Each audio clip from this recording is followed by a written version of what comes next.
Hello students, जैसा कि आपका पार्टनरशिप में थर्ड चैप्टर चल रहा है और थर्ड चैप्टर का लेक्चर 1 आपका निकल चुका है। Accounting for change in PSR.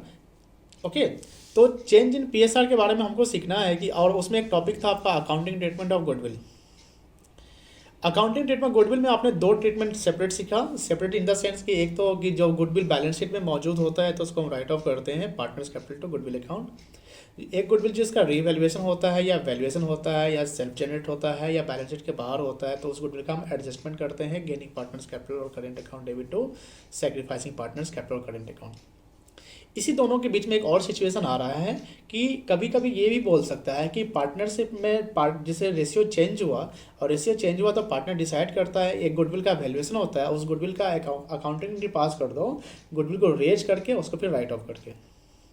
जब सिचुएशन ऐसा मिले कि जहाँ पर गुडविल को रेज और राइट ऑफ करने का मतलब है तो इसका एक कॉम्बिनेशन एंट्री, एक कॉम्बाइंड जो एक रिजल्ट आता है वो एडजस्टमेंट ही आता है। वैसे रेज और राइट ऑफ का क्या एंट्री होगा सेपरेट समझ लो। रेज का मतलब होता है गुडविल को हम क्रिएट कर देंगे और जितना गुडविल को हम क्रिएट किए उसी को फिर रिवर्स कर देंगे। तो आपके मन में सवाल होगा कि गुडविल को क्रिएट करके फिर उसको रिवर्स कर दीजिए सेम टाइम, मतलब कि सेम एंट्री, मतलब दो एंट्री साथ साथ में, तो इसे करना ही क्यों नहीं करते हैं? नहीं करेंगे। हाँ, जब हम क्रिएट करेंगे और उसको राइट ऑफ करेंगे तो गुडविल का वैल्यू सेम, यानी जितना से डेबिट होगा उतना से वो क्रेडिट हो जाएगा, बट जो पार्टनर्स में जो उसका इम्पैक्ट जाएगा वो दो अलग अलग रेशियो में, डिफरेंट रेशियो में। तो जब गुडविल रेज होगा तो उसको ओल्ड पीएसआर में रेज करेंगे पार्टनर्स के बीच में, और जब गुडविल को राइट ऑफ करेंगे तो उसको न्यू पीएसआर राइट ऑफ करेंगे पार्टनर्स के बीच में ही। कौन से गुडविल को रेज और राइट ऑफ करना है? जो गुडविल बैलेंस शीट के बाहर है, जिसका वैल्यूएशन हो रहा है। बिकॉज जो गुडविल बैलेंस शीट में मौजूद है, सुनो ध्यान से, जो गुडविल बैलेंस शीट में मौजूद है उसको क्या करना होता है? राइट ऑफ करना होता है, उसको ओल्ड रेशियो में राइट ऑफ करना पड़ता है। लेकिन अभी सर आप बोल दी कि सर जो गुडविल रेज करेंगे तो ओल्ड में, राइट ऑफ करेंगे तो न्यू में। तो बेटा वो उस गुडविल के बारे में बोल रहा हूं जो गुडविल कहां पे है? बैलेंस शीट के बाहर है, जो गुडविल का वैल्यूएशन हुआ। When goodwill raised, the accounting entry will be goodwill account debit to partners capital account, उसको डिस्ट्रीब्यूट करेंगे ओल्ड रेशियो में। When goodwill write off, partners capital account debit to goodwill account new ratio में। उसका combination आप और check करोगे तो वो गेनिंग एंड सेक्रीफाइसिंग ही बनेगा। That was the concept of goodwill. अब एक कॉन्सेप्ट बनता है accounting treatment of profit and loss, accumulated profit, reserve and surplus and debit balance of PL, accumulated loss भी बोल सकते हैं, एंड सस्पेंड एडवर्टीजमेंट सस्पेंड बोल सकते हैं। इसको बोलने से पहले अपनी थिंकिंग को डेवलप करते हैं और एक चीज़ को हम डिस्कस करते हैं, सोचते हैं। सेल्फ पढ़ते हैं घर पे, आप घर पे पढ़ते हैं तो होता क्या है कि जैसे अभी तो आपको हम लोग का क्वारंटाइन चल रहा है, घर पे stay at home stay safe का एक स्लोगन चल रहा है जो हम पूरे इंडियंस फॉलो कर रहे हैं, और काफ़ी हद तक हम लोग हमारा देश जो है वह कंट्रोल में और सेफ है as compare to the developed country. तो अब बात आती है कि सर पढ़ाई हम लोग कर रहे हैं कैसे कैसे भी क्लासेस लेकर सर से। अब है क्या कि सर आपको घर पे सेल्फ पढ़ना है वीडियो क्लास को, फिर सामने वाला सर तो सामने है नहीं कि जब मन किया तो सवाल पूछती है, कोई दोस्त भी नहीं सो जीडी कर लिए। इन दैट सिचुएशन ना, जब भी आप अकाउंट्स बनाओ, मैं जनरली अकाउंट्स की बात कर रहा हूँ, तो उसको ना प्रैक्टिकली सोचना है। पैसा के बारे में, फ़ायदा नुकसान, मेरा क्या इस समय, मैं अगर पार्टनर होता तो मेरा क्या होता, मेरा ये रेशियो वगैरह वगैरह। You have to think practically, you have to create own business in dream. एक इमेजिनरी बिजनेस क्रिएट कर देना है, और इमेजिनरी बिजनेस में हम पार्टनर बन जाएंगे, एक दोस्त को बना देंगे ये पार्टनर थे वगैरह वगैरह, ठीक है। अब हम उसी इमेजिनरी बिजनेस के अकॉर्डिंग चलते हैं और रेशियो पे काम करते हैं। दो पार्टनर ए एंड बी जिनका रेशियो 3:2, ठीक है, और उस समय बैलेंस शीट में उनका कैपिटल था 1 लाख, ए का बी का भी 1 लाख रुपया था, और बैलेंस शीट में अलग से जनरल रिजर्व दिया था 50,000 रुपया। उस जनरल रिजर्व पे हक जो होगा वो ए और बी का ही होगा, और रेशियो क्या था? 3:2। इसका मतलब अगर उस रिजर्व को बांटते तो ए को मिलता 30,000, बी को मिलता 20,000। यानी अगर आप ए होते तो आपको 30,000 मिलता, सामने वाला पार्टनर बी होता तो उसको 20,000 मिलता, लेकिन आप लोग रिजर्व को बांटे नहीं, अभी बैलेंस शीट में दिखाए हुए हैं। फिर क्या होता है कि आप ये डिसाइड करते हैं कि भैया हम लोग ना रेशियो को अब चेंज कर लेते हैं, ठीक है, और रेशियो को चेंज करके इक्वली कर लेते हैं। बी बोलता है नहीं हम अब इक्वल करेंगे, हम लोग का कैपिटल 1,00,000 रुपया है तो हम इक्वल कर लेते हैं। तो ए एग्री हो जाता, ठीक है इक्वल करते हैं। तो भविष्य में अगर प्रॉफिट लॉस कुछ भी बांटा जाए तो इक्वली बांटेगा। तो अब बताइए एज एन ए आप क्या सोचेंगे कि जो रिजर्व है वो तो भैया eight the time of change in PSR, जब हम डिसीजन लिए उस समय का और उससे पहले का है, तो उस रिजर्व पे अगर आपका हक है तो आधा 25,000 का हक है कि 3/5 का हक है। सोचिएगा, आप सोचेंगे कि नहीं मेरा तो, जब हम डिसीजन ले रहे हैं तो उस समय का अगर जो बैलेंस शीट में जो भी चीज़ है रिजर्व वगैरह है तो उसमें तो मेरा हक अभी के अकॉर्डिंग होना चाहिए ना, और अभी आप 3/5 में है, 3/5 में अपने आप को रख रहा है। और अगर अभी नहीं बांटते हैं और भविष्य में वो रहे चला जाता है तो भविष्य में तो आपको 1/2 मिलेगा उसी वही रिजर्व। तो वहाँ तो आपको नुकसान हो जाएगा एज एन ए। आप सोचेंगे तो नुकसान होगा क्योंकि हमको पहले 30,000 मिलता, अब मिलेगा 25,000 फ्यूचर में, तो 5,000 का नुकसान।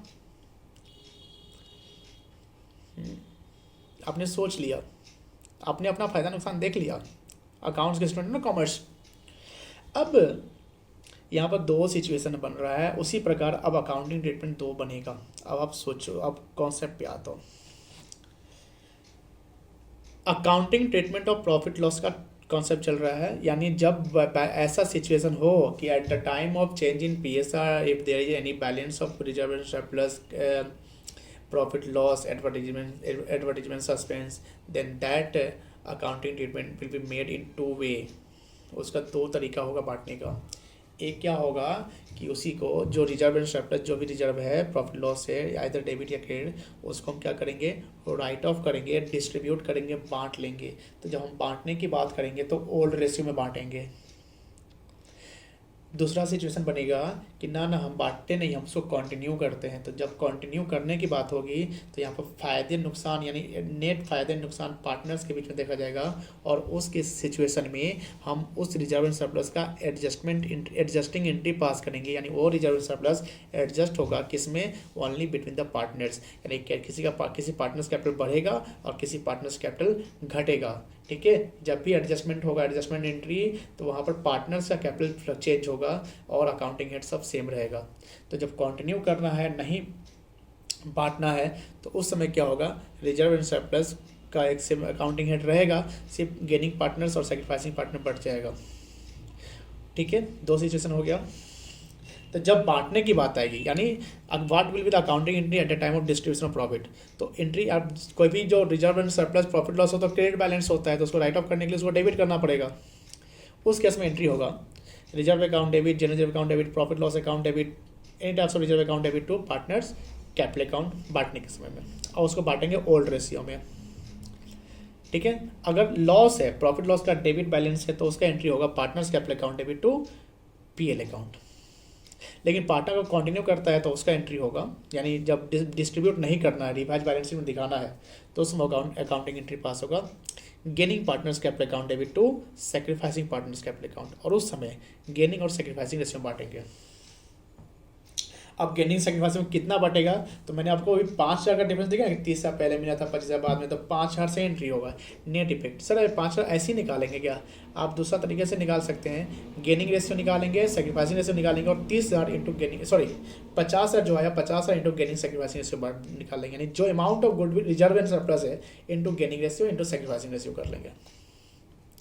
ठीक है सर, समझ में आ गया कि डिस्ट्रीब्यूशन का करेंगे बोलेगा तो डिस्ट्रीब्यूट करेंगे, कंटिन्यू करने का बोलेगा तो एडजस्ट कर देंगे। सर कुछ भी नहीं बोलता है तो क्या करेंगे, अगर कुछ भी नहीं बोलता है तो उस सिचुएशन में क्या करेंगे, यानी क्वेश्चन साइलेंट है तो उस सिचुएशन में क्या करेंगे, उस रिजर्व एंड सरप्लस को राइट ऑफ कर देंगे। कुछ बोला ही नहीं, जैसे गुडविल बैलेंस शीट में कुछ नहीं बोलता है तो बोले चाहे नहीं बोले उसको राइट ऑफ करना होता है, उसके बाद कि बोले चाहे नहीं बोले राइट ऑफ कर देंगे, और बोले कि कंटिन्यू करना है तो कंटिन्यू कर देंगे, यानी एडजस्ट कर लेंगे।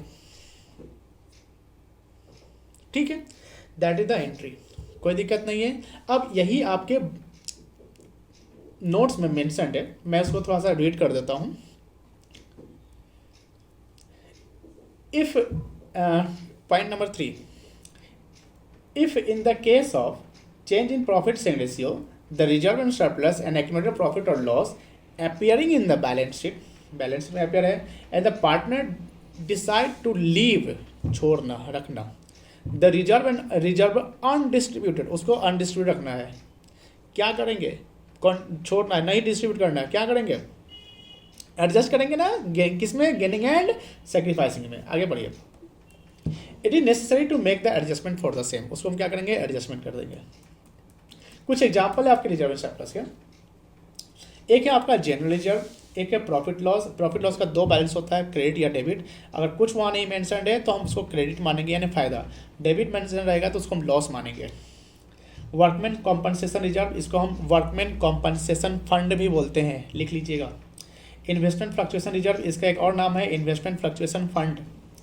मिसलेनियस सेक्शन नीचे ये लॉस आइटम, निगेटिव आइटम ये है, इसको आप लिख लीजिएगा डेबिट आइटम। देखो ब्रैकेट में लिखा हुआ है negative balance of reserve which may be shown in the asset side of the balance sheet. Retained earnings part of the profits. Joint lab policy reserve, ठीक है, तो सिर्फ ज्वाइंट लैब पॉलिसी नहीं है, ज्वाइंट लैब पॉलिसी अलग होता है, joint lab policy reserve, तो आपको रिजर्व इसको जब रहेगा तो उसको बांटना। Reserve fund, contingency reserve. आगे देखो, if partner decided that existing balance, existing मतलब जो है, of reserve and surplus should continue करने की बात बोल रहा है, to be appear in the balance sheet, क्या करना पड़ेगा? एडजस्टमेंट करना पड़ेगा। क्या एंट्री पास होगा? Adjusting entry, gaining partners capital account और current account debit to sacrificing partners capital और current account. In such situation the gaining partners have to be compensated to the sacrificing partner. किसको मिलेगा? Sacrificing partner को compensation देगा। कौन देगा? Gaining partners देगा। नीचे एंट्री लिखा हुआ है, देख लीजिए। उसके बाद एक टॉपिक है बोल्ड में, if partner wants to distribute, तो सिंपल राइट ऑफ कर देंगे। In such case the balance of reserve and surplus should be written off reserve and surplus account debit to partners capital account. Okay, एक example 4 है, मैं पढ़ता हूँ, आप सुनिएगा। XYZ are partner sharing in a form sharing profit and loss in the ratio 3:2:1। 3 old ratio दिया हुआ है। With effect from 1 April 17 they decide to share future profit equally new ratio दिया। अब ध्यान देना, जैसे ही मिले तो यह नहीं कि गेनिंग सैक्रिफाइसिंग रेशियो निकाल देना है, क्वेश्चन को पूरा पढ़ना है। अगर बोल दे कि डिस्ट्रीब्यूट करो, पास एंट्री करो, तो निकालने की जरूरत ही नहीं पड़ेगी गेनिंग सैक्रिफाइसिंग। तो you have to read question completely, then try to solve. Question को आधा अधूरा से आप सॉल्व करने की कोशिश मत करिएगा, क्योंकि गलती होने का ज़्यादा चांस रहता है। On the date of change in PSR, the profit loss account show a credit balance, that means profit है 1,80,000 and general reserve of 60,000 and 2,40,000 to your credit balance, okay, including reserves. Record the necessary journal entry for distribution. You have to underline it, distribution को underline कर लो of the balance in the profit loss account immediately before the change in profit sharing ratio. क्या कहीं भी कि adjustment बोला? No. Continue बोला? No. Gaining sacrifices निकालने बोला? नो। सिर्फ बोला कि सर ये 2 रेशियो है, ओल्ड एंड न्यू, और एक प्रॉफिट का बैलेंस दिया हुआ है, रिजर्व का बैलेंस दिया, उसको डिस्ट्रीब्यूट करना है। एंट्री पास करो। क्या एंट्री होगा? Profit loss account debit, right off कर रहे हैं ना, reversal. Profit loss account debit कितना से? 1,80,000 से। जनरल रिजर्व अकाउंट डेबिट कितना से? 60,000 से, to X capital account, Y capital account, to जेड्स capital account. No current account because nature of capital is hidden, not given. Okay, किस ratio बांटेंगे? Old ratio में। Very good.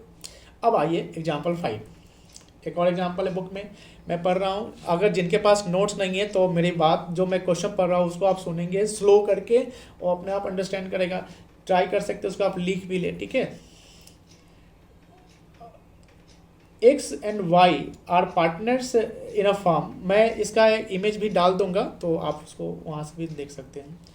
X and Y are partners in a form sharing profit loss in the ratio 3:2, old ratio दिया हुआ है। With effect from 1 April 16 they decide to share future profit equally, new ratio दिया हुआ है। जब भी ratio दोनों का है तो हाईलाइट कर लीजिएगा, और अपने अकॉर्डिंग जो भी आपको इंपॉर्टेंट वर्ड लगे उसको हाईलाइट करके अंडरलाइन कर लीजिए, हाईलाइट कीजिए या अंडरलाइन कर लीजिएगा।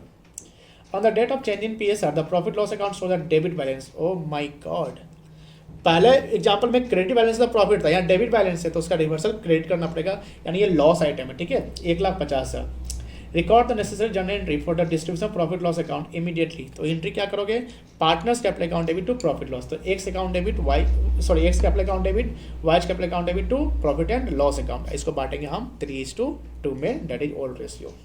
एग्जाम्पल 6 देख लेते हैं। X and Y are partners in a firm sharing profit and loss in the ratio 3:2, old ratio दिया हुआ है। With effect from 1st April 16, they decide to share future profit equally, new ratio दिया हुआ है। On the date of change in PSR, the profit loss account show a credit balance, credit दिया हुआ है 1,50,000, ठीक है, फुल स्टॉप। आप आगे देखना थोड़ा सा। Instead of closing the profit and loss account, it was decided to record the adjusting journal entry। Adjustment का बात बोल दिया, क्योंकि उधर बोलता है कि हम क्लोज करने के अलावा सिवाय हमको क्या करना है, इसका एंट्री पास करना है, adjusting reflecting the change in PSR, give necessary journal entry, यानी इसका क्या करना है, एडजस्टमेंट करना है। अब बाबू यहाँ पर क्या करना पड़ेगा, एक गेनिंग और सेक्रीफाइसिंग रेशियो निकालना पड़ेगा, और 1,50,000 इंटू गेनिंग रेशियो, जो वैल्यू आएगा उतना, यानी 1,50,000 से नहीं, जो गेनिंग रेशियो से जो वैल्यू आएगा वो हम उसका एंट्री पास करेंगे। Gaining partners capital account debit to sacrificing partners capital account. You have to solve it, ठीक है। एग्जाम्पल 6 है, मैं वो देख लेता हूँ। XYZ पार्टनर है जिनका रेशियो 5:3 दिया हुआ है, who are presently sharing profit loss in the ratio 5:3, old है। Decide to share future profit in the ratio 2:3:5, that is the new ratio.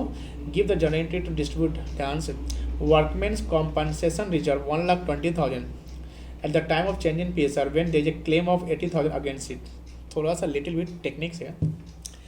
Workman compensation reserve का मतलब पहले समझ लो। जैसे वर्कमैन मतलब होता है जो वर्कर्स का काम, ठीक है, वर्कर जो काम करते हैं। कॉम्पनसेशन मतलब कि अगर हम एक ऐसा रिजर्व क्रिएट करते हैं, रिजर्व मतलब जो रिजर्व हम वर्कमैन कॉम्पनसेशन जब ऐसा इसलिए क्रिएट करते हैं कि इन केस अगर वर्कर के साथ कुछ प्रॉब्लम्स हो तो हम उसको वहाँ उस रिजर्व से पैसा हम उसको पेमेंट करें। तो अब उसी टाइप का एक सिचुएशन आ रहा है कि हमने 1,20,000 का WCR रखा था, और जब रेशियो चेंज हुआ तो उस समय वर्कर का क्लेम था 80,000 का, तो मेरा एक लाइबिलिटी था 80,000 का, तो उसको हम देंगे ना, कहाँ से देंगे, WCR से ही देंगे। तब 1,20,000 से अगर हम 80,000 दे देते हैं तो कितना बचेगा WCR में, 40,000। अब रेशियो तो चेंज हो रहा है, तो पार्टनर्स जो बांटने जाएंगे पैसा, आप सोचो कितना बांटेंगे, 1,20,000 की 40,000। जब 80,000 तो वर्कर्स को देंगे ना भाई, तो देने के बाद तो मेरे पास 40,000 बचेगा, तो हम कितना बांटेंगे, 40,000 ही बांटेंगे। अब एंट्री पास होगी, इसका 2 सेपरेट एंट्री पास कर सकते हैं या एक एंट्री पास कर सकते हैं। मैं आपको 2 सेपरेट एंट्री पास करके बताता हूँ। पहले तो WCR अकाउंट डेबिट कर लेना 40,000 से to X account, to Y account, to Z account, और 532 में बांट देना है। फिर एक 80,000 का जो क्लेम है उसका एंट्री होगा WCR account debit to workman compensation claim account, और वर्कमैन कॉम्पनसेशन रिजर्व जो है वो ऑलरेडी 40,000 और 80,000 से डेबिट हो गया, 1,20,000 डेबिट हो गया, तो खत्म हो गया, और पार्टनर से बढ़ गया 40,000, 80,000 का लाइबिलिटी बन गया, ठीक है। 2 एंट्री सेपरेट। एक सिंगल एंट्री क्या होगा, WCR अकाउंट डेबिट 1,20,000 से कर लेंगे to X account, to Y account, to Z account, to workman compensation claim account. Credit होगा वर्कमैन कॉम्पनसेशन क्लेम 80,000 से, और XYZ में हम 40,000 जो बैलेंस बचा हुआ उसको हम राइट ऑफ कर देंगे। ओके, एक एग्जांपल 7 है, मैं वो भी दिखा देता हूँ, थोड़ा सा उसमें भी टेक्निक मिलेगा इन्वेस्टमेंट के according. ABC, who are presently selling profit and loss in the ratio 5:3, decide to share future profit and loss in the ratio 2:3, same है, निकाल देना अपना ratio. Give the journal entry to distribute investment fluctuation reserve of 20,000, 20,000 का आपका IFR है। At the time of change in PSR when the investment market value 95,000 appears at 1 lakh. Investment जैसे आपका हमेशा देखते हैं, आपका इन्वेस्टमेंट फ्लक्चुएट करते रहता है मार्केट में, तो एक बैलेंस शीट में 1 लाख का इन्वेस्टमेंट था जिसको मार्केट में मिल रहा था उसका 95,000। तो एज एन इन्वेस्टर यानी पार्टनर ये सोच रहा है कि मेरा तो 5,000 का लॉस हो रहा है, क्योंकि 5,000 से इन्वेस्टमेंट का वैल्यू घटा हुआ है। अब यही बात है कि इन्वेस्टमेंट फ्लक्चुएशन रिजर्व इसलिए क्रिएट किया जाता है कि अगर ऐसा लॉस हो तो उसको हम IFR से एडजस्ट करें, जैसे WCR का था क्लेम का। अब यहाँ पर भी क्या होगा कि 5,000 अगर लॉस IFR से एडजस्ट होगा तो बचेगा 15,000, तो वही 15,000 पार्टनर्स में बढ़ जाएगा। फिर यहाँ पर एक हमें सिंगल एंट्री बताता हूँ, डबल एंट्री जो ऊपर वाला जो WCR का बताया तो वो आप खुद करके चेक करना। पहला एंट्री होगा IFR अकाउंट यानी investment fluctuation reserve account debit 20,000 to investment account, क्योंकि इन्वेस्टमेंट घट रहा है, एसेट घटता है तो क्रेडिट हो रहा है, तो टू इन्वेस्टमेंट अकाउंट कितना से 5,000 से, और to A's account, to B's account, to C's account 15,000 को बांट देंगे। That's it. अभी के लिए मैं यहीं तक टॉपिक रखता हूँ, इस पे आप क्वेश्चंस बनाएंगे। जब ये टॉपिक हो, इस पे क्वेश्चन बन जाएगा तो मैं कल मतलब आज आपको आपके पास टाइम जो है उसमें आपको आज और कल दिन तक कर लेना है। तो मैं कल रिवैल्यूएशन का कॉन्सेप्ट करूँगा क्योंकि थोड़ा सा आपको लंबा चलेगा, तो मैं चाहता हूँ कि उसका एक सेपरेट वीडियो बनाऊँ। ओके, तो इन ये जो reserves and surplus accumulated of profit के कॉन्सेप्ट पे बेस्ड क्वेश्चन से, गुडविल पे बेस्ड क्वेश्चन से उसको अटेम्प्ट कीजिएगा। जहाँ रिवैल्यूएशन ऑफ एसेट लायबिलिटी की बात होगी तो उसको आप स्किप करिएगा, नहीं पढ़िएगा, उसको हम लोग कल डिस्कस करेंगे, देन आफ्टर बनाइएगा। इस वीडियो को बार बार देखिएगा। जहाँ तक मैं अपने एओसी के स्टूडेंट्स या वो स्टूडेंट जो कॉमर्स के हैं, मैं उनसे ये रिक्वेस्ट करता हूँ कि अगर आपको मेरा वीडियो जैसे अच्छा लगता है, आपको समझ में आता है, तो मेरा जो चैनल है उसको सब्सक्राइब कर लेना और उसको व्यू करना, बार बार देखना। कुछ नोट्स हो तो उसको आप उससे ले लेना। कमेंट्स में अपने क्वेश्चंस को डालना उसमें और मैं वहाँ पर अपने जवाब दूंगा। अकाउंट्स में कोई और टॉपिक भी जानना चाहते हो तो कमेंट में सर आप इस टॉपिक पे एक लेक्चर बना के भेजिए, इस पे वीडियो मुझे दिक्कत होती है तो मैं दूंगा अकाउंट्स में जो भी चीज़ें हैं, ठीक है। तो ये आप ध्यान रखना। प्लस जब आप सब्सक्राइब करवा लोगे तो नोटिफिकेशन सब आता रहेगा, तो आप उसके अकॉर्डिंग आप वीडियो को देखना। और जब कभी भी जैसे जो टॉपिक चल रहा है उस टॉपिक में अगर आपको दिक्कत होती है उसको दोबारा रिपीट करके चेक करना, सुनना, 3 बार सुनना। उसके बाद अगर समझ में आया तो कमेंट सेक्शन में डालना कि सर इस टॉपिक को मैं क्लियरिटी नहीं है, मैं समझ नहीं पाया हूँ, और उसको आप क्लियर कर दीजिए, ठीक है। एज एन स्टूडेंट आप सबसे एक और चीज़ है कि आप जिस फील्ड में, एजुकेशनल फील्ड में, तो अपनी जो लैंग्वेज है, रिटन जो राइटिंग स्किल है वो सब को थोड़ा सा अच्छे से लिखेंगे, शॉर्ट में नहीं, ट्राई करेंगे कि प्रॉपर लिखे, क्योंकि इससे क्या होगा कि आपका एक इंग्लिश का एक वे फ्लो रहेगा, तो वो सब ध्यान रखना। ऐसा नहीं कि बस वो व्हाट्सएप टाइप का लिख देना, ठीक है। तो you have to maintain it. अगर हम व्हाट्सएप टाइप की आदत को लगाते हैं तो शायद हो सकता है बाद में लिखने में दिक्कत होगी ना, तो वो सबको ध्यान रखना। चलो ठीक है, थैंक यू। और